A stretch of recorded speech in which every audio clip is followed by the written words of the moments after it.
Now that you understand the concept of the accounting docs and profits, let's see how we can keep track of them. And I've created some templates for you to work with. You can duplicate them. So they are both run on Google Sheets, and you can go ahead and duplicate them. The first one is the cash flow, and the cash flow is actually called 12 weeks rolling cash flow, and because basically we're tracking it every week. The reason that we're tracking it every week is that when it comes to cash, sometimes looking at it from a monthly perspective is going to hide some of the problems. For example, maybe you need to buy the computer on the first week and only get paid in the third week, and so you're stuck without money. So looking at it on a 12 weeks basement allows you to first see granular problems. Okay, so basically what we're going to do is we're going to happen what happened every month, and what we expect, we're projecting this forward. So this is basically an assumption about the next 12 weeks. And let's see how this doc is structured. So it starts with revenue. And so let's say this is what I got in the first week of May. So total of $400. Now these are my expenses. Of course, you can add, lines here. So these are my expenses, and I can already see what's the percentage of the operating expenses out of the total revenue. That will help you kind of understand if you're in line with the projection that I talked about in the earlier video. Usually in your case, it should be around 30. So it's okay. I'm not spending a lot of money. I'm good, right? Owner compensation. So this is the salary for me. It's also 25%. So probably I can increase my salary to around 50%. And then what taxes I pay. In this case, I pay too many taxes. But again, these numbers are imaginary. So usually it'll probably be somewhere slower. And in this case, I chose to take out 4%. So $15 profit, which represent 4% out of the 400. That means that at the end of the month, so in this case, I had $50 in the bank before. So I have starting cash, right? In this case, I had $50 and then I earned all of that. So So at the end of the month, I'm left with $135. And the change is, it's positive. $85 were added to the bank account. Okay, and the next weeks are going to pull from here. So in this week, the starting cash was $135, and then this happened. Another $85 were added, and so we now have a cash of $220.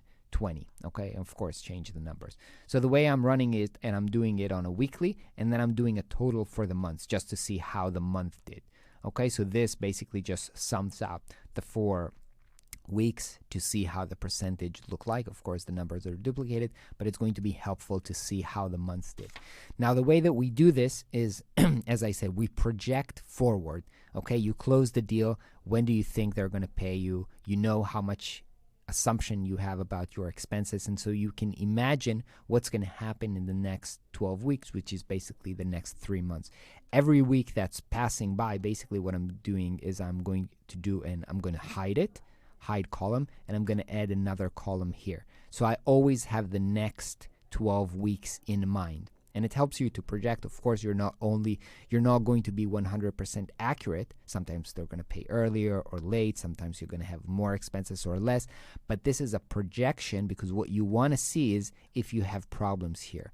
Do you have problems with your cash? Is there a specific week where you're going to be out of cash because you have a big expense coming up and they're not paying you, and so, or you need to close a client? So you can see the problems, you can see the next 3 months, and that will help you make better decision. Do I need to close another client? Do I need to make sure they pay me earlier? Do I need to delay this expense a couple of weeks until I get the money first and then I have the money? So this framework is going to help you plan your next 3 months this way. Okay, so this is the 12 weeks rolling cash flow. The next doc is the P&L. Now, in the P&L, we're only doing this monthly. Okay, so here, remember, this is the theoretical model of how much revenue was generated, not how much money got in the bank. If I did work here, I did $100 worth of work for client 1, whether I got paid for it in May or in March, it doesn't matter. I did $100 worth of work. So this is the theoretical model. And here I didn't wrote you can see by this model that my business makes 14% profit. So even though I took only 4 out, I actually made $14 profit, which is why I had an increase in cash flow. So the fact that I'm taking out less profit than I'm making helps me build out this pool of cash. Otherwise, if I could theoretically pull out 14% of profit, but then I wouldn't build up this cash pool. Now, maybe you don't need to build this cash pool because you already have, let's say, starting cash that is enough for you. And so by looking at this model, you know that you can take, at this point, 14% profit. Now, as you can see, in this month, for example, we weren't profitable. But in this month, we were very profitable. And so because the profits go up and down, it's sometimes helpful to look at it from a longer perspective. So in the profit loss, once I have 3 months, I'm looking at it from a quarterly perspective. And I can see from a quarterly perspective, I'm making 19% profit, which is not bad at all. Now, once we have that tracked by month, we can start seeing trends. So this is a very simple trend graph that's tracking the revenue. And as you can see, my revenue are going up, right? Because we had $350, then $460. So I'm generating, not getting in the bank, but I'm generating more and more value, more and more revenue every month. So that's going up. And my expenses started going up, but then they went down.